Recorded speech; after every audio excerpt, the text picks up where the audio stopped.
আপনাদের সাথে বাইরে সাক্ষাৎকার গেলাম এবং আপনারা সকলেই বাইরে ছিলেন, তো যার ফলে যে ওখানকার ছাত্রছাত্রীরা যেই দিচ্ছে সেখানে কোনো বিঘ্ন হয়নি। সেজন্য আপনাদেরকে আন্তরিকভাবে আমি ধন্যবাদ জানাচ্ছি যে আপনারা কষ্ট করে এই গরমের মধ্যে বাইরে অপেক্ষা করেছেন। আমরা যতক্ষণ ওখানে ছিলাম, আমরা জানি যে সারা দেশে আজ পরীক্ষা, এটা এসএসসি পরীক্ষা এবং তার সমমানের যে অন্যান্য পরীক্ষা, সেগুলো হাজার ছাত্রছাত্রী এই পরীক্ষায় অংশগ্রহণ করছে। ৩,০০০-এর কিছু বেশি, এখানে আমরা জানি যে ৩০,০০০-এর কিছু বেশি প্রতিষ্ঠানে থেকে তারা পড়াশোনা করে এবং কেন্দ্র হচ্ছে প্রায় ৩,৮১৫টি কেন্দ্রে এই পরীক্ষা সংগঠিত হচ্ছে। এটা বিশাল এক কর্মযজ্ঞ এবং এটা করতে গিয়ে আমরা নিশ্চিত করতে চেষ্টা করেছি যে ধরনের ব্যত্যয় মাঝে মধ্যে ঘটে যায় সেটা যেন না ঘটে। যথেষ্ট আমাদের যে সহকর্মী যারা রয়েছেন এবং অন্যান্য প্রতিষ্ঠান যারা দেশের বিভিন্ন অঞ্চলে এই পরীক্ষা সংগঠিত হচ্ছে, তাদের আন্তরিক প্রচেষ্টা ছিল এবং এর জন্য যে প্রাথমিক যে কাজ যেটা সম্পাদন করা দরকার ছিল, অর্থাৎ পরিকল্পনাটা করা, সেটা সুচারুভাবে সেটা সম্পন্ন হয়েছে বলে মনে করি। তবে আমরা আশা করি যে এই পরিবেশ বজায় থাকবে পরীক্ষার শেষ দিন পর্যন্ত।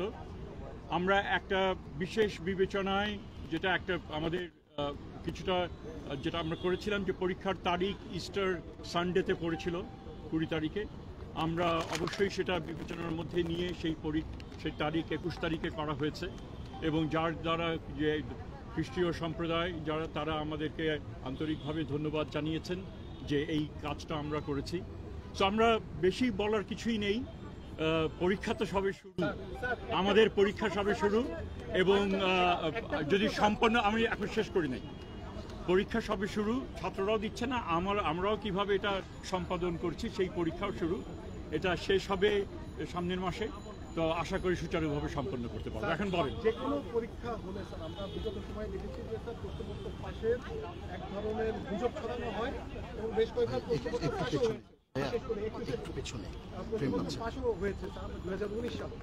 তো স্যার এইবার গণঅভ্যুত্থানের পরে প্রথম বোর্ড পরীক্ষা আমরা দেখছি যে বিগত সময়ে নানা ধরনের এবং পরীক্ষাকেও টার্গেট করা হতে পারে। আপনারা বাড়তি কি ব্যবস্থা? অবশ্যই এটা অবশ্যই বিবেচনার মধ্যে ছিল।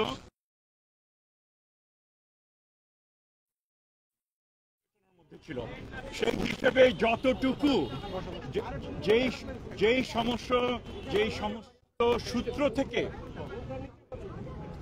সমস্ত সূত্র থেকে প্রশ্নপত্র ফাঁস অতীতে হয়েছে বলে জানা গেছে, আমরা চেষ্টা করেছি সেই সূত্রগুলো প্লাগ করা, যে সেখান থেকে যেন না হতে পারে। তো আশা করি আমরা সাকসেসফুল হব এবং আজকের আগে আমরা এই ধরনের কোনো ঘটনা ঘটেনি এবং এক্ষেত্রে অবশ্যই একটা টপ প্রায়োরিটি এরিয়া হিসেবে আমরা এটাকে দেখেছি।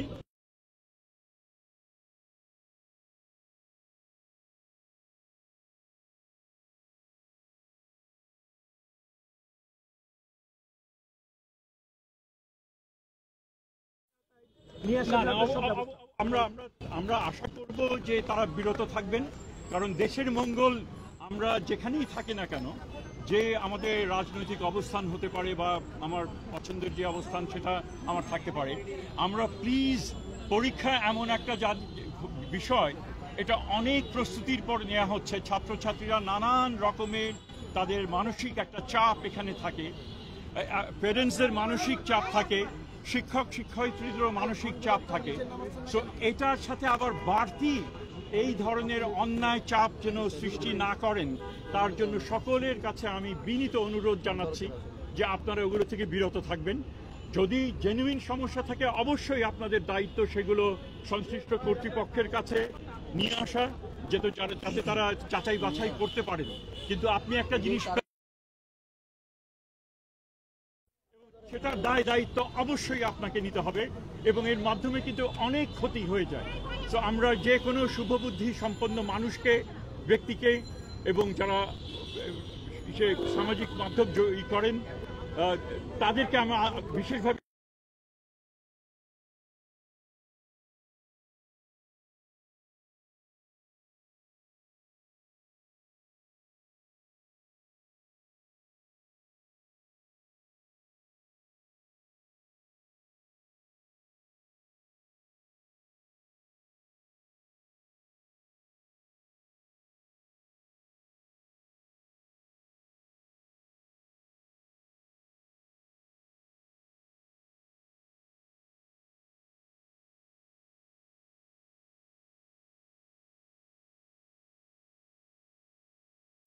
বিবেচনার মধ্যে রেখেই করা হয়েছে, নির্দিষ্টভাবে সেটা ধরেন সংশ্লিষ্ট কর্তৃপক্ষের কাছে বলতে হবে, তবে বিবেচনার মধ্যে সেটা ছিল।